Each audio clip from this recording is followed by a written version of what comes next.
Welcome to Civil Service IAS, your go-to YouTube channel for all things related to the Indian Administrative Service. नमस्कार दोस्तों, कैसे हैं आप लोग। 23वीं वीडियो है दोस्तों ये लक्ष्मीकांत की। आर्टिकल 19 में जो चीजें बची हुई हैं उनको हम लोग कवर करेंगे। तो freedom of speech and expression मैंने पिछली वीडियो में आपको समझा दिया था। तो बचा क्या क्या है, तो फ्रीडम ऑफ असेंबली बचा है, फिर आप देखेंगे फ्रीडम ऑफ एसोसिएशन बचा हुआ है, फ्रीडम ऑफ मूवमेंट बचा है, फ्रीडम ऑफ रेजिडेंस बचा है और फाइनली फ्रीडम ऑफ प्रोफेशन बचा है। ये इतने फ्रीडम्स बचे हुए हैं दोस्तों इन क्लॉज 3। आर्टिकल 19 क्लॉज 3 किसके एक्सेप्शंस बताता है, तो sub clause B of clause 1। Sub clause B of clause 1 क्या था, फ्रीडम ऑफ असेंबली। तो फ्रीडम ऑफ असेंबली के एक्सेप्शंस बता कौन रहा है, आर्टिकल 19 क्लॉज 2। ठीक है, उसी तरीके से आर्टिकल 19 क्लॉज 4 भी एक्सेप्शंस बता रहा है, आर्टिकल 19 क्लॉज 5 भी एक्सेप्शंस बता रहा है, आर्टिकल 19 क्लॉज 6 भी एक्सेप्शंस बता रहा है। इन सारे एक्सेप्शंस को देखेंगे, प्लस हम लोग और क्या क्या देखने वाले हैं, freedom of assembly, freedom to form association, freedom of movement and freedom of residence and settlement. Freedom of movement और freedom of residence and settlement में कुछ ओवरलैपिंग है, और फिर finally freedom of profession, occupation, trade and business. सबसे पहले पे आते हैं फ्रीडम ऑफ असेंबली पे। क्या बोलता है freedom of assembly, her citizen के पास ये राइट है कि वो पीसफुली मिल सकता है, असेंबल कर सकता है बिना किसी आर्म्स के, बिना किसी हथियार के। तो आप पीसफुली एक जगह पे असेंबल कर सकते हैं, आपके पास कोई हथियार वगैरह नहीं होने चाहिए। ऑब्वियस सी बात है, आप हथियारों के साथ एक जगह पर मिलोगे तो उससे एक डर तो पैदा होता ही है। अच्छा, असेंबल पीसफुली में क्या क्या इंक्लूडेड है, तो असेंबल पीसफुली में बहुत सी चीजें इंक्लूडेड है। असेंबल पीसफुली में इंक्लूडेड है कि आप पब्लिक मीटिंग्स होल्ड कर सकते हैं, डेमोन्स्ट्रेशन कर सकते हैं, धरना प्रदर्शन कर सकते हैं, प्रोसेशंस लेके जा सकते हैं, पीसफुल प्रोसेशंस। फिर ये जो फ्रीडम आप करते हो दोस्तों, ये आप केवल पब्लिक लैंड पे कर सकते हो। तो कल की डेट में मान लीजिए यूपी में किसी को धरना प्रदर्शन करना है, तो वो बोले कि मैं सहारागंज मॉल के अंदर धरना प्रदर्शन करूंगा, तो नहीं हो सकता। क्योंकि जो सहारागंज मॉल है यूपी का हजरतगंज में, लखनऊ का हजरतगंज में, वो एक प्राइवेट प्रॉपर्टी है, वो पब्लिक प्रॉपर्टी नहीं है। तो अगर आपको कोई पब्लिक मीटिंग करना है, डेमोन्स्ट्रेशन करना है, किसी तरीके का प्रोसेशन करना है, तो आप एक ऐसे लैंड पे करेंगे जो कि सरकारी है। तो आप सड़कों के साइड में कर सकते हो, बट उसके ऊपर कुछ रेस्ट्रिक्शंस मैं बताऊंगा। जो पब्लिक गार्डन्स होते हो आप वहां कर सकते हैं, जो कम्युनिटी गार्डन्स होते हैं आप वहां कर सकते हो। Community gardens privately owned community gardens नहीं, जो सरकार द्वारा बनाए गए हो। ठीक है दोस्तों, और जहां पे भी आप धरना प्रदर्शन करते हो उससे पहले आप वहां की पुलिस को भी एक बार इन्फॉर्म करते हो।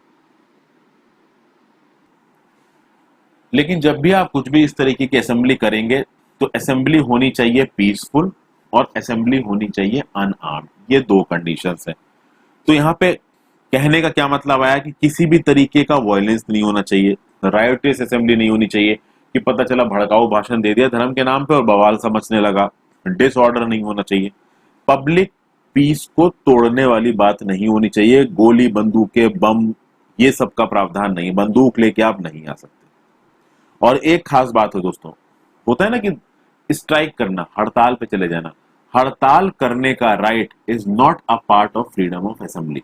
तो right to strike is not a freedom, is not a part of freedom of assembly. तो फ्रीडम ऑफ असेंबली के अंदर आपको स्ट्राइक करने की परमिशन नहीं मिलती है। आगे इसके ऊपर कुछ रिस्ट्रिक्शंस है। रिस्ट्रिक्शंस क्या क्या है दोस्तों, ये रिस्ट्रिक्शंस मिलेंगे आपको आर्टिकल 19 क्लॉज 3 में। आर्टिकल 19 क्लॉज 3 में बोलता है कि देखिए, ये जो राइट टू असेंबली के आपको जो अधिकार दिए गए हैं, फ्रीडम ऑफ असेंबली के अधिकार दिए गए हैं, आप ले सकते हैं, लेकिन स्टेट चाहे तो रीजनेबल रिस्ट्रिक्शंस लगा सकता है। क्या बहाने हो सकते हैं रीजनेबल रिस्ट्रिक्शंस के, क्या रीजंस हो सकते हैं रीजनेबल रिस्ट्रिक्शंस के, वो है sovereignty and integrity of India और पब्लिक ऑर्डर। तो भाई पब्लिक ऑर्डर में क्या क्या आ सकता है, तो मान लीजिए कि आपने धरना प्रदर्शन किया, उस धरना प्रदर्शन को आपने सड़क पे कर दिया। अब आप सड़क पे बहुत सारे लोगों को लेके डेमोन्स्ट्रेशन कर रहे हो, तो ट्रैफिक रुक जाएगा, तो आप ट्रैफिक ब्लॉक कर दोगे एक जगह का। तो आप जो भी कर रहे हो उससे पब्लिक ऑर्डर में नुकसान नहीं पहुंचना चाहिए, और अगर पब्लिक ऑर्डर में नुकसान पहुंच रहा है तो आपके किसी भी एक्शन को सरकार रोक सकती है। तो अगर आप रोड पे खड़े होकर डेमोन्स्ट्रेशन करने लगे, प्रोसेशन निकालने लगे और ट्रैफिक रुक गया, तो आपके डेमोन्स्ट्रेशन को रोक सकती है सरकार। उसी तरीके से अगर आप ऐसा कुछ करते हो कि आप sovereignty and integrity of India पे वॉर करते हो, तो आप मान लीजिए कोई ऐसा कश्मीर में खड़ा होकर कोई कश्मीरी लीडर एक भड़काऊ भाषण दे दे कि हम तो हिंदुस्तान के भाग हैं ही नहीं, हम पाकिस्तान से मिलेंगे, इस तरीके का कोई भड़काऊ भाषण नहीं दे सकता, उसे रोका जा सकता है। समझ गए दोस्तों? फिर यहाँ पे कुछ और पॉइंट्स कहे गए, देखते हैं क्या पॉइंट्स है। देखिए, एक क्रिमिनल प्रोसीजर कोड है 1973, उस क्रिमिनल प्रोसीजर कोड का एक सेक्शन है, सेक्शन 177, सॉरी सेक्शन है 144, आई एम रियली सॉरी, 144। तो section 144 of criminal procedure code 1973, तो क्या बोलता है भाई ये सेक्शन? ये सेक्शन बोलता है कि एक मैजिस्ट्रेट, और यहां पे बात हो रही है जुडिशियल मैजिस्ट्रेट की, तो जो जुडिशियल मैजिस्ट्रेट होता है वो प्रोसेशन पे, असेंबलिंग पे, मीटिंग पे रोक लगा सकता है अगर वो इस बात से एग्री करता है कि भाई इस प्रोसेशन के चलते ह्यूमन लाइफ को खतरा हो सकता है, हेल्थ को खतरा हो सकता है, पब्लिक ट्रैंक्विलिटी में डिस्टर्बेंस आता है, पब्लिक पीस में डिस्टर्बेंस आ सकता है, या राइट्स हो सकते हैं। तो मान लीजिए कोई एग्जीक्यूटिव अथॉरिटी है, डिस्ट्रिक्ट मजिस्ट्रेट है, डिस्ट्रिक्ट मजिस्ट्रेट को लगता है कि भाई यहाँ पे ये जो पब्लिक रैली होने वाली है, इस पब्लिक रैली से प्रॉब्लम हो सकती है, तो उस केस में कुछ केसेस में सीधे सीधे डिस्ट्रिक्ट मजिस्ट्रेट के पास ताकत होगी, और कुछ केसेस में वो डिस्ट्रिक्ट मजिस्ट्रेट एक जुडिशियल मजिस्ट्रेट को अप्रोच करेगा और जुडिशियल मजिस्ट्रेट से बोलेगा कि देखिए सर, यहाँ पे इस तरीके का प्रोसेशन होने वाला है और इस प्रोसेशन से प्रॉब्लम हो सकती है, बवाल हो सकते हैं, दंगे हो सकते हैं। तो उस केस में जुडिशियल मजिस्ट्रेट एक ऑर्डर इशू कर सकता है और ये बोल सकता है कि अगर ह्यूमन लाइफ को खतरा है, ह्यूमन हेल्थ को खतरा है, अगर पब्लिक पीस वायलेट हो सकता है, दंगे हो सकते हैं, तो आप इस असेंबली को रोक दीजिए। ठीक है। फिर आपने इंडियन पीनल कोड को तो सुना ही होगा दोस्तों। तो इंडियन पीनल कोड का एक सेक्शन है, सेक्शन 141। इंडियन पीनल कोड का सेक्शन 141 क्या बोलता है? ये बोलता है कि अगर 5 लोगों की असेंबली, मान लीजिए 5 लोग मिल जाते हैं या 5 से ज्यादा लोग मिल जाते हैं और वो मिल के कुछ अनलॉफुल चीज करते हैं। अब वैसे तो नॉर्मल कर देखिए कि 5 लोग की असेंबली अक्सर कर आपको दिख जाएगी, दोस्त घूमने निकलते हैं, मूवी देखने जाते हैं, मॉल में शॉपिंग करने जाते हैं, शाम को क्रिकेट खेलते हैं। लेकिन यही 5 लोगों की असेंबली या 5 से ज्यादा लोगों की असेंबली अगर कुछ चीजें करने की कोशिश कर रही है, जैसा पहली बात वो किसी लॉ के एग्जीक्यूशन को रोकने की कोशिश कर रही है, या फिर कोई लीगल प्रोसेस चल रहा है, कोई जुडिशियल हियरिंग चल रही है, उसमें बाधा डालने की कोशिश कर रही है, या फिर किसी दूसरे पर्सन की प्रॉपर्टी पे जबरदस्ती कब्जा करने की कोशिश कर रही है, या फिर कोई क्रिमिनल एक्ट करने वाला है, कुछ गलत चीज, कोई ऐसी मिसचीफ जो कि क्रिमिनल लॉ के अगेंस्ट में ऐसा कुछ करने वाले हैं, कोई इलीगल एक्ट करने वाले हैं, या फिर किसी दूसरे पर्सन से जबरदस्ती एक इलीगल एक्ट कराने वाले हैं, या फिर वो किसी गवर्नमेंट ऑफिशियल के लीगल काम को, लीगल पावर्स को ब्लॉक कर रहे हैं, तो उस केस में section 141 of the Indian penal code को लागू किया जा सकता है।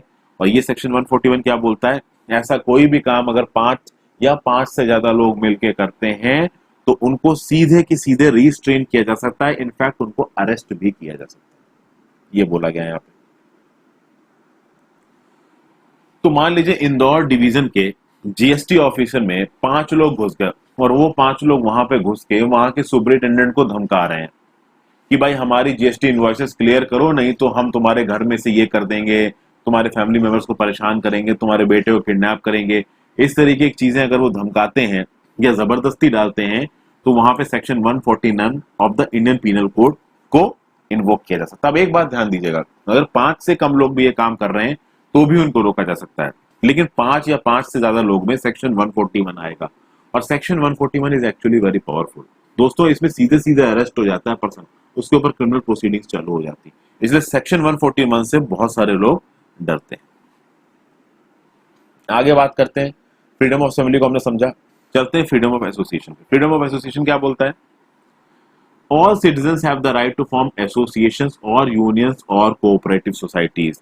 अब इंपॉर्टेंट वर्ड क्या है दोस्तों? यहाँ पे इंपॉर्टेंट वर्ड है यहाँ पे कोऑपरेटिव सोसाइटीज।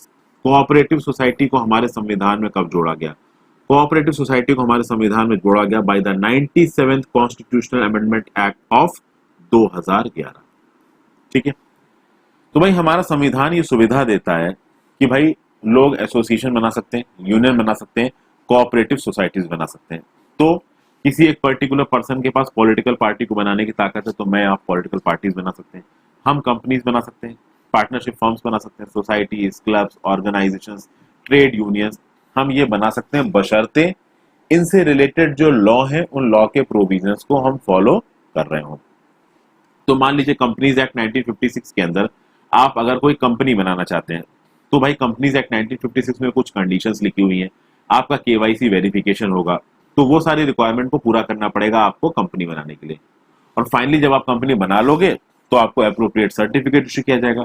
तो अगर आपने प्रोप्राइटरशिप की कंपनी बनाई तो आपको प्रोप्राइटरशिप का सर्टिफिकेट होगा, प्राइवेट लिमिटेड बनाई तो प्राइवेट लिमिटेड का, पार्टनरशिप बनाई तो पार्टनरशिप का, एलएलपी एग्रीमेंट बनाया तो एलएलपी एग्रीमेंट का।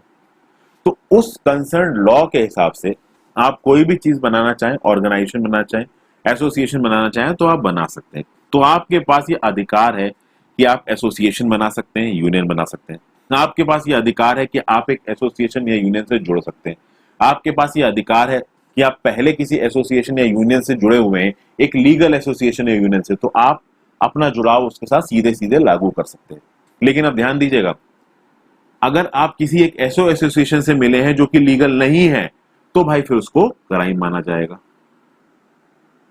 तो मैं आपको इसका एक एग्जांपल देता हूं। जैसे कि एक ग्रुप था liberation tigers of Tamil Eelam, LTTE, आपने सुना होगा इसके बारे में। अब LTTE को हमारी सरकार ने बैन कर रखा है। तो अब आप फ्रीडम ऑफ एसोसिएशन को बोल के ये नहीं बोल सकते कि भाई मैं LTTE का मेंबर बन जाऊंगा क्योंकि ये हमारे फ्रीडम ऑफ एसोसिएशन में आता नहीं। आप ऐसे यूनियन से एसोसिएशन का मेंबर नहीं बन सकते हैं जिनको भारत सरकार ने बैन किया हुआ है। ठीक है। फिर अगर आपने मान लीजिए किसी एक एसोसिएशन यूनियन को ज्वाइन कर लिया है, तो अगर आप उसको छोड़ना चाहें तो उसकी भी पूरी तरीके से आजादी है आपके पास। तो जो निगेटिव राइट है कि आप किसी एक यूनियन और एसोसिएशन से नहीं जोड़ना चाहते हैं तो आपको कोई फोर्स नहीं कर सकता। मान लीजिए आप किसी एसोसिएशन या यूनियन से जुड़े हुए हैं और उसको छोड़ना चाहते हैं तो भी आप छोड़ सकते हैं, आपको कोई वहां पे रहने के लिए फोर्स नहीं कर सकता। ठीक है। अब देखिए, इसके अगेंस्ट भी एक्सेप्शन है। क्या एक्सेप्शन है? वो एक्सेप्शन मिलेगा आपको आर्टिकल 19 क्लॉज 4 में। आर्टिकल 19 क्लॉज 4 क्या बोलता है देखते हैं दोस्तों। आर्टिकल 19 क्लॉज 4 ये बोलता है कि रीजनेबल रिस्ट्रिक्शंस इंपोज किए जा सकते हैं on your right of freedom of association. ये रीजनेबल एक्सेप्शंस आप कौन से बेसिस पे इंपोज कर सकते हो? In the interest of the sovereignty and integrity of India, या फिर पब्लिक ऑर्डर और मोरालिटी के लिए। तो पब्लिक ऑर्डर के लिए, मोरालिटी के लिए, sovereignty and integrity of India के लिए आप फ्रीडम ऑफ एसोसिएशन पे रोकथाम कर सकते हैं दोस्तों। तो एक बात ध्यान रखिएगा कि आप केवल वही यूनियंस और एसोसिएशंस को ज्वाइन कर सकते हैं जो लॉफुल ऑब्जेक्टिव्स के साथ डील करते हैं, लॉफुल पर्पसेस के साथ डील करते हैं। ऐसा कोई भी यूनियन या एसोसिएशन जिसे आप ज्वाइन करते हो जो सरकार ने बैन कर रखा है या इंडिया की यूनिटी, इंटीग्रिटी और सोवरेनिटी पे धक्का मारता है, उसे वॉयलेट करता है, पब्लिक ऑर्डर को वॉयलेट करता है, मोरालिटी को वॉयलेट करता है, उस बेसिस पे उस एसोसिएशन और यूनियन के साथ एसोसिएशन रद्द किया जा सकता है। इनफैक्ट पूरे के पूरे एसोसिएशन और यूनियन को रद्द किया जा सकता है। अब मान लीजिए आपने एक एसोसिएशन बना लिया, लेकिन अपने एसोसिएशन को आप सरकार के द्वारा रिकॉग्नाइज कराना चाह रहे हो, तो ये एक फंडामेंटल राइट नहीं है। एसोसिएशन को बनाना आपका फंडामेंटल राइट है, बट उस एसोसिएशन को सरकार के थ्रू एक लीगल रिकॉग्निशन दिलाना ये फंडामेंटल राइट की कैटेगरी में नहीं आता है।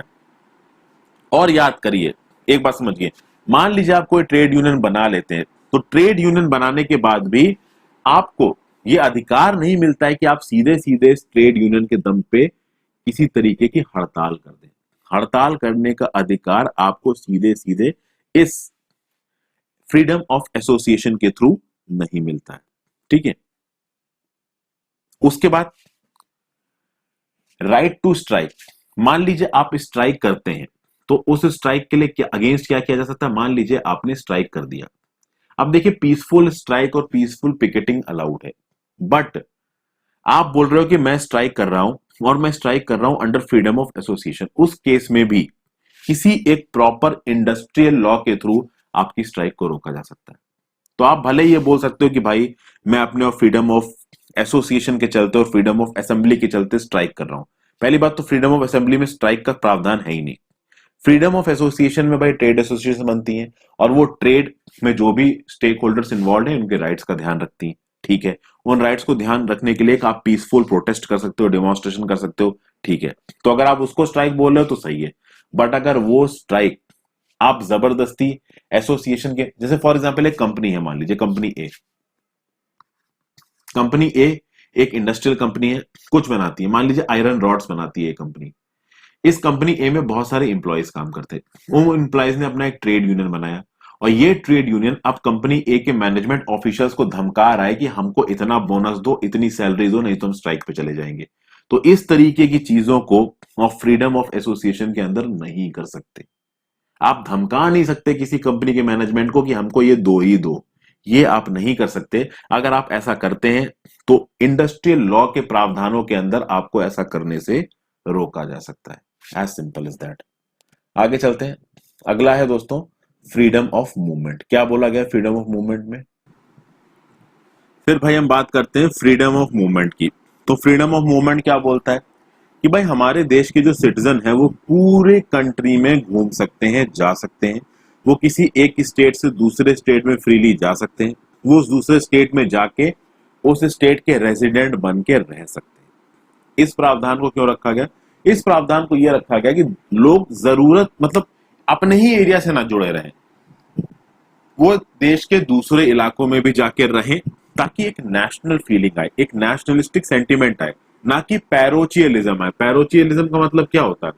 पैरोचियलिज्म का मतलब होता है रीजनल कनेक्शन, कि आप अपने रीजन के साथ ही जुड़े हुए हैं और बिल्कुल ही रीजनल आइडेंटिटी आ गई है आपके अंदर। ये नहीं होना चाहिए। नेशनलिस्टिक फीलिंग को प्रमोट करना बहुत ज्यादा जरूरी है, जिसके लिए यह जरूरी है कि एक सिटीजन को ये आजादी दी जाए कि वो इंडिया की पूरी टेरिटरी में फ्रीली घूम सकता है, एक स्टेट से दूसरे स्टेट में फ्रीली जा सकता है। ठीक है। अच्छा, इसके ऊपर कुछ रीजनेबल रिस्ट्रिक्शंस लगाए जा सकते हैं। तो देखिए फ्रीडम ऑफ मूवमेंट पे और फ्रीडम ऑफ रेजिडेंस पे क्या रीजनेबल रिस्ट्रिक्शन लगाए मैं आपको बताता हूं। आर्टिकल 19 क्लॉज 5 क्या बोलता है? आप इसको यहां पे पढ़ सकते हैं, मैं आपको समझाता हूं। देखिए, first of all reasonable restriction लग सकता है for safeguarding the interest of the general public. आप interest of the general public को सेफ गार्ड कर सको, इसके लिए आपकी मूवमेंट पे रीजनेबल रिस्ट्रिक्शंस लगाए जा सकते हैं। मान लीजिए कोई एक ग्रुप ऑफ पर्सन है जो कि किसी नए इलाके में जाके, मान लीजिए यूपी से जाके महाराष्ट्र में सेटल हो रहा है।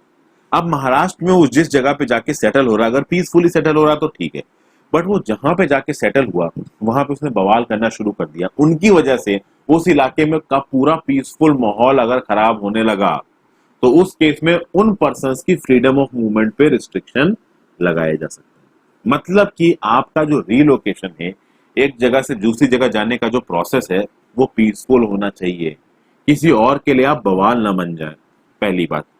दूसरी बात कि भाई आपका जो राइट टू मूवमेंट है, उसमें आपको ये राइट नहीं दिया गया कि वो जगह है जो कि ट्राइबल एरियाज के लिए फिक्स की गई हैं, जो कि ट्राइबल एरिया को बचाने के लिए, कंजर्व करने के लिए रखी गई हैं, वहां पे आपका right to movement, freedom to movement apply नहीं होता है। तो इंडिया में बहुत सारे ट्राइबल इलाके, इन शेड्यूल्ड ट्राइब्स के लिए, उन ट्राइबल इलाकों में जो एंट्री है वो रोक दी जाएगी जनरल पब्लिक की। क्योंकि भाई ट्राइबल इलाकों को क्यों रखा गया है? ट्राइबल इलाकों को इसलिए रखा गया है कि भाई वो जो ट्राइब्स हैं उनके वोकेशन को बचाया जा सके, उनकी भाषा को बचाया जा सके, उनके कल्चर को बचाया जा सके, उनके कस्टम्स को बचाया जा सके, मैनर्स को बचाया जा सके। जो मॉडर्न लोग हैं वो जाके इन सब चीजों का मजाक उड़ाएंगे, तो ऐसा ना हो, इसलिए ये जरूरी रखा गया है कि भाई शेड्यूल्ड ट्राइब्स जहां पे रहती हैं, जो उनके इलाके हैं, वहां पे बाहर के लोग जाके ना घुस आए और उनका एक्सप्लॉयटेशन ना होने लगे। फिर सुप्रीम कोर्ट ने भी बहुत से रीजनेबल रिस्ट्रिक्शंस लगाए हैं। सुप्रीम कोर्ट ने बोला है कि भाई प्रोस्टिट्यूट्स की मूवमेंट को आप मॉनिटर कर सकते हो, क्योंकि प्रोस्टिट्यूट्स सेक्स बिजनेस में इन्वॉल्व हैं, तो पूरे चांसेस है कि इन प्रोस्टिट्यूट्स को कुछ बीमारी हो सकती है। तो अगर ये मूव करती है एक जगह से दूसरी जगह, तो ये पब्लिक हेल्थ के लिए कंसर्न बन सकती है, ये बीमारी को एक जगह से दूसरी जगह फैला सकती है। तो सुप्रीम कोर्ट ने कहा कि भाई प्रोस्टिट्यूट्स की मूवमेंट को रिस्ट्रिक्ट कर सकती है सरकार। बॉम्बे हाई कोर्ट ने भी बोला कि भाई जो लोग एड्स से सफर कर रहे हैं, इनको एड्स नाम की बीमारी है, उनकी मूवमेंट को भी ब्लॉक किया जा सकता है, क्योंकि पूरे चांसेस है कि वो इस बीमारी को दूसरे लोगों को फैला सकते हैं। तो बॉम्बे हाई कोर्ट ने बोला कि हाँ भाई, जिनको एड्स है आप उनकी मूवमेंट को हल्का फुल्का ब्लॉक कर सकते हो। तो यहाँ पे दो मूवमेंट नजर पे आ रहे हैं। एक मूवमेंट तो ये है कि आप देश के अंदर माइग्रेट कर रहे हो, एक जगह से दूसरी जगह जा रहे हो, इंटरनल मूवमेंट है। एक है कि आप देश के बाहर जा रहे हो, एक्सटर्नल मूवमेंट। तो जो इंटरनल मूवमेंट है वही सेफगार्ड होता है फ्रीडम ऑफ मूवमेंट। तो आर्टिकल 19 के अंदर जो फ्रीडम ऑफ मूवमेंट है that deals only with internal movement. जो एक्सटर्नल मूवमेंट है, जो फॉरेन ट्रेवल है, वो आता है आपका आर्टिकल 21 के अंदर। आर्टिकल 21 क्या है? Right to life and personal liberty. तो right to life and personal liberty में ये पर्सनल लिबर्टी भी दी गई है एक इंसान को कि वो फॉरेन ट्रेवल कर सकता है, फॉरेन जा सकता है। बट फॉरेन जाने की पर्सनल लिबर्टी वाला जो चीज है वो freedom of movement under article 19 में नहीं आती। अंडर आर्टिकल 19 में वो मूवमेंट है देश के अंदर का मूवमेंट। ठीक है, तो अगर आप दिल्ली से अंडमान एंड निकोबार आइलैंड्स जा रहे हो तो इंटरनल मूवमेंट है, बट अंडमान निकोबार आइलैंड्स के थोड़ा सा आगे इंडोनेशिया चले गए तो वो एक्सटर्नल मूवमेंट है। तो इंटरनल वाले में आर्टिकल 19, एक्सटर्नल वाले में आर्टिकल 21। ठीक है, आगे चलते हैं freedom of residence. Freedom of residence को बताने से पहले एक चीज बता दूं कि फ्रीडम ऑफ रेजिडेंस के कुछ प्रोविजंस आपको फ्रीडम ऑफ मूवमेंट की तरह दिखेंगे। तो आप कह सकते हैं कि थोड़ी बहुत ओवरलैपिंग है फ्रीडम ऑफ रेजिडेंस में और फ्रीडम ऑफ मूवमेंट में। तो फ्रीडम ऑफ रेजिडेंस क्या बोलता है कि भाई हर सिटीजन के पास राइट है कि वो देश के किसी दूसरे हिस्से में जाके रिजाइड कर सकता है, सेटल कर सकता है। ठीक है, तो इन राइट्स को दो भागों में बांटा गया है। The right to reside in any part of the country which means to stay at any place temporarily. तो आप किसी दूसरी जगह पे जाके टेम्पररली स्टे कर सकते हो। तो मैं अपना एग्जांपल लूं, मैं यूपी का हूं बट मुंबई में आके रह रहा हूं अपनी जॉब के लिए, तो मैं अभी टेम्पररली मुंबई में सेटल हुआ हूं। लेकिन मेरे पास ये चॉइस है कि मैं परमानेंट मुंबई में सेटअप कर सकता हूं, यहां घर बना सकता हूं और यहां का डोमिसाइल ले सकता हूं। तो अगर इन केस मैं यहां का डोमिसाइल ले लूंगा तो मेरे वोटर आईडी कार्ड भी यहीं के हो जाएंगे, तो मैं महाराष्ट्र के लेजिस्लेटिव इलेक्शन में वोटिंग भी डाल सकता हूं, जनरल इलेक्शन में वोटिंग डाल सकता हूं। लेकिन अगर मैं टेम्परेरी सेटल कर रहा हूं तो मैं यूपी का ही वोटर रहूंगा, जितने दिन मुझे यहाँ रहना है मैं उतने दिन यहाँ रहूंगा और फिर मुंबई से वापस चला जाऊंगा। तो दो तरीके का रेजिडेंस है, कुछ दिन के लिए टेम्परेरी रह रहे हो, कुछ दिनों के लिए, कुछ साल के लिए, या फिर आप परमानेंट जगह पे रह रहे हो। परमानेंट रह रहे हो तो आपको वहां का डोमिसाइल मिल जाएगा, आप वहां पे वोट वगैरह भी डाल सकते हो। काम क्या है इस राइट का? नेशनलिस्टिक फीलिंग्स को प्रमोट किया जाए, नेशनलिज्म को प्रमोट किया जाए, ना कि नैरो माइंडेडनेस को कि मैं यूपी का हूं, मैं बिहार का हूं, मैं आपका यहाँ मणिपुर का हूं, मैं जम्मू एंड कश्मीर का हूं। नहीं, मैं इंडिया का हूं, मैं कहीं भी रह सकता हूं, ये वाली फीलिंग आनी चाहिए। लेकिन यहाँ पे भी रीजनेबल रिस्ट्रिक्शंस है। किसके अंदर आती है रीजनेबल रिस्ट्रिक्शंस? जो अभी मैंने आपको बताया, आर्टिकल 19 क्लॉज 5 के अंदर क्या बोलती है रीजनेबल रिस्ट्रिक्शन? कि भाई देखिए, जनरल पब्लिक के इंटरेस्ट में और protection of interest of scheduled tribes. तो इस मूवमेंट के चक्कर में, इस रेजिडेंस के चक्कर में, अगर मैं जहां पर रह रहा हूं जाके वहां के लोगों की लाइफ में मैंने कुछ बवाल कर दिया या उनके रहने के पीसफुल प्रोसेस को तोड़ दिया, तो मेरे फ्रीडम ऑफ रेजिडेंस को रोका जा सकता है, वॉयलेट किया जा सकता है। मैं किसी शेड्यूल्ड ट्राइब वाली जगह पे जाके जमीन नहीं खरीद सकता, जो जगह शेड्यूल्ड ट्राइब के लिए रिजर्व करी है मैं वहां जाके जमीन नहीं खरीद सकता। ये मेरे ऊपर एक रीजनेबल रिस्ट्रिक्शंस लगाया जा सकता है। क्योंकि मैंने बताया ना, ट्राइबल एरियाज में ट्राइब्स के कल्चर, लैंग्वेज, कस्टम्स को प्रोटेक्ट करने के लिए, उनके ट्रेडिशनल वोकेशन को प्रोटेक्ट करने के लिए, उनको एक्सप्लॉयटेशन से बचाने के लिए मेरे फ्रीडम ऑफ रेजिडेंस को थोड़ा बहुत तो वॉयलेट करना पड़ेगा। ठीक है, फिर जो ट्राइबल एरियाज हैं वहां पे जो ट्राइबल प्रॉपर्टीज होती है, उन प्रॉपर्टीज को वहां के लोग अपने कस्टम के हिसाब से चलाते हैं। अब कोई आउटसाइडर आके वहां पे प्रॉपर्टी ले लेगा तो वो अपना दिमाग लगाएगा, जो कि उन ट्राइबल फीलिंग्स को हर्ट कर सकता है। इसलिए भी जरूरी है ये रीजनेबल रिस्ट्रिक्शन। ठीक है, फिर राइट ऑफ रेजिडेंस प्रोस्टिट्यूट्स या फिर कुछ दूसरे लोग जो कि अक्सर कर क्रिमिनल प्रोसेसेस में इन्वॉल्व होते हैं, उनके लिए भी रिस्ट्रिक्ट किया जा सकता है। तो ये सब चीजें दोस्तों, जब मैंने आपको बताया कि जो आपका राइट टू मूवमेंट है, जो फ्रीडम ऑफ मूवमेंट है और फ्रीडम ऑफ रेजिडेंस है, ये एक दूसरे के साथ थोड़ा बहुत ओवरलैप करता है। फाइनली आते हैं हम लोग फ्रीडम ऑफ प्रोफेशन पे। क्या बोलता है ये बोल रहा है all citizens are given the right to practise any profession और टू एनी ऑक्यूपेशन, ट्रेड और बिजनेस। ठीक है, मतलब कि किसी के पास भी ये आजादी है कि वो कोई प्रोफेशन कर सकता है, किसी ऑक्यूपेशन में इन्वॉल्व हो सकता है, बिजनेस कर सकता है, ट्रेड कर सकता है, धंधा कर सकता है। तो अपनी दाल की दुकान खोल सकता है, जनरल परचूनी की दुकान खोल सकता है, किसी भी चीज की दुकान खोल सकता है, वो अपना रेस्टोरेंट खोल सकता है, कुछ भी। ठीक है, तो मतलब आपको क्या राइट दिया जा रहा है? आपको राइट दिया जा रहा है right of earning one's livelihood. तो मान लीजिए कि मैं लखनऊ से मुंबई चला आया लाइवलीहुड की तलाश में, और मुंबई में आके मैंने एक जगह पे चाउमीन का ठेला खोला। वहां पे दूसरे भी स्ट्रीट वेंडर्स हैं, मैंने भी अपनी चाउमीन का ठेला खोल लिया और मैं चाउमीन बेच रहा हूं, तो this is basically my livelihood right. ये फ्रीडम ऑफ प्रोफेशन दिया है मुझे भारत सरकार के संविधान में।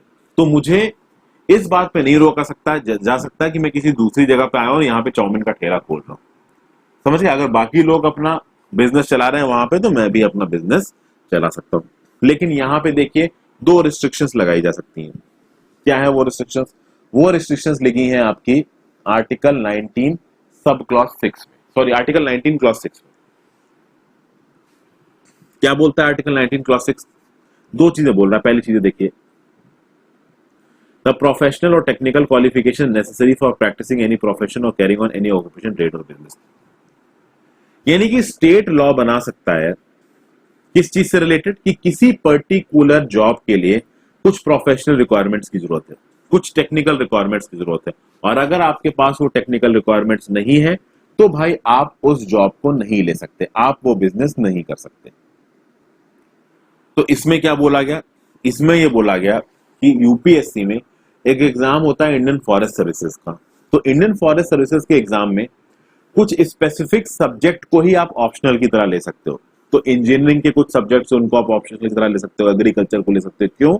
क्योंकि आईएफएस एक ऐसी जॉब है जहां पे आपको वो सब्जेक्ट की नॉलेज काम देगी। उसी तरीके से मान लीजिए आप यूपी पीसीएस का एग्जाम दे रहे हो, यूपी पीसीएस में एक पोस्ट आती है बेसिक शिक्षा अधिकारी। अब अगर आपको बेसिक शिक्षा अधिकारी के लिए कंपीट करना है तो आपके पास शायद कुछ किसी एक पर्टिकुलर सब्जेक्ट में ग्रेजुएशन होता है, वो आपके पास होना चाहिए। ठीक है, वो नहीं है तो आप नहीं बैठ सकते। तो आप देखोगे यूपी पीसीएस और यूपीएससी में कोई भी नॉर्मल ग्रेजुएट बैठ पा रहा है, लेकिन कुछ पर्टिकुलर पोस्टों के लिए सर्टेन प्रोफेशनल और टेक्निकल क्वालिफिकेशंस रखी गई। तो आप कभी कभी देखोगे कि ओएनजीसी में, आईओसीएल में, एनटीपीसी में फाइनेंस की पोस्टों के लिए नौकरियां निकलती हैं। तो ये बोला जाता है कि इन फाइनेंस की पोस्टों के लिए केवल सीए अप्लाई कर सकते हैं जिन्होंने चार्टर्ड अकाउंटेंसी की है। तो जिन्होंने चार्टर्ड अकाउंटेंसी नहीं की है वो अप्लाई नहीं कर सकते। सिमिलरली कुछ पोस्ट ऐसे निकलती होती हैं जिनके लिए एमबीए एक रिक्वायरमेंट होती है। तो अगर आपने एमबीए किया तभी आप अप्लाई कर सकते हो, नॉर्मल ग्रेजुएट हो तो नहीं अप्लाई कर सकते हो। तो मतलब, और ये सिर्फ जॉब में नहीं होता दोस्तों, बिजनेस में भी होता है। तो मान लीजिए दिल्ली मेट्रो के अंदर अगर आपको कोई शॉप खोलनी है, तो दिल्ली मेट्रो ने नियम कानून निकाल दिया कि दिल्ली मेट्रो के अंदर आप शॉप तभी खोल सकते हो जब आपका किसी वेंडिंग बिजनेस में 3 साल का एक्सपीरियंस हो, आपका इतने पैसे का रेवेन्यू हो। मतलब स्टेट के पास ये ताकत है कि किसी भी बिजनेस में घुसने से पहले, जॉब में घुसने से पहले, किसी भी तरीके के प्रोफेशन में घुसने से पहले आपका उस प्रोफेशन में कुछ प्रायर एक्सपीरियंस रहा हो, कुछ प्रायर क्वालिफिकेशंस रही हो। तो इस तरीके के रीजनेबल रिस्ट्रिक्शन सरकार लगा सकती है। दूसरा, सरकार के पास ये ताकत है कि किसी भी पर्टिकुलर ट्रेड, बिजनेस, इंडस्ट्री या सर्विस को सरकार सीधे सीधे चला सकती है। तो सरकार मोनोपोली करके किसी एक पर्टिकुलर इंडस्ट्री को सीधे सीधे चला सकती है। सरकार चाहे तो सिटीजन को इन्वॉल्व करे, चाहे तो ना इन्वॉल्व करे। तो nuclear power development in India, nuclear power development in India को सरकार चाहे तो कंप्लीटली खुद से चलाए। डिफेंस एस्टेब्लिशमेंट को सरकार चाहे तो कंप्लीटली खुद से चलाए। उसमें सरकार चाहे तो सिटीजन को इन्वॉल्व करे, ना चाहे तो ना इन्वॉल्व करे। तो कल की डेट में कोई भी ट्रेड जो कि सरकार को लगता है कि भाई देश के लिए जरूरी है, जनरल पब्लिक के लिए जरूरी है, यूनिटी और सोवरेनिटी के लिए जरूरी है, तो सरकार उसमें बिजनेस खोल सकती है और उस बिजनेस को मोनोपोली के साथ ऑपरेट कर सकती है। उसमें किसी भी सिटीजन से या कोर्ट से किसी भी प्रकार की परमिशन लेने की जरूरत नहीं है। तो सरकार किसी भी एक पर्टिकुलर बिजनेस में अगर मोनोपोली लेके आ रही है, कल की डेट में सरकार बोलती है कि टूथपेस्ट हम बनाएंगे, तो टूथपेस्ट के बिजनेस में सरकार अगर मोनोपोली लेके आ रही है तो सरकार को रोका नहीं जा सकता। ये बात बोली गई यहाँ पे। फिर एक बार दोस्तों और बोली गई यहाँ पे, ध्यान दीजिएगा कि जो इमोरल बिजनेसेस होते हैं, जैसे मान लीजिए सेक्स ट्रैफिकिंग का बिजनेस हो गया, जो प्रोस्टिट्यूट्स वाला बिजनेस हो गया, इस तरीके के बिजनेस को या प्रोफेशन को मान लीजिए कोई कर रहा है, या फिर कोई ड्रग का काम कर रहा है, कोई एक्सप्लोसिव बम वगैरह बना रहा है, तो इस तरीके के बिजनेस को आप अपने फ्रीडम ऑफ प्रोफेशन के अंदर जस्टिफाई नहीं कर सकते। तो आप ये नहीं बोल सकते कि भाई हम अगर ये नहीं करेंगे तो हमारा freedom of profession, occupation, trade and business violate हो रहा है। नहीं, बम बनाना, सेक्स ट्रैफिकिंग करना, इस तरीके की इमोरल चीजों को freedom of profession, occupation, trade और बिजनेस की कैटेगरी के अंदर नहीं रखा जाएगा। एब्सोल्युटली दोस्तों। और बहुत सारे ऐसे भी सेक्टर्स हैं इंडस्ट्री के जिनको सरकार जब चाहे लाइसेंस कर सकती है, तो उनके अंदर ऑपरेट करने के लिए पहले सरकार से लाइसेंस लेना पड़ेगा। इस चीज की भी पावर आती है हमारी सरकार के पास। इनफैक्ट आप देखोगे 1991 से पहले जब एलपीजी रिफॉर्म्स आए थे उससे पहले बहुत सारे सेक्टर्स में घुसने के लिए सरकारी लाइसेंस की जरूरत पड़ती थी। वो अलग बात है कि हमारी बैलेंस ऑफ पेमेंट प्राइसेस आ गई, हमारे पास पैसे नहीं थे तो अपनी इकोनॉमी को खोला, आईएमएफ की बहुत सी कंडीशंस लग गई जिसके चलते लाइसेंसिंग रिक्वायरमेंट को हमने ना के बराबर कर दिया। तो ये था दोस्तों सारी फ्रीडम्स को। आई होप मैं जस्टिफिएबली आपको समझा पाया हूँ। कोई डाउट है तो आप मुझसे इंस्टाग्राम पे जुड़ के पूछ सकते हैं। Thank you for watching friends, have a great day. अपना ध्यान रखिए, कोरोना से बच के रहें। Good bye.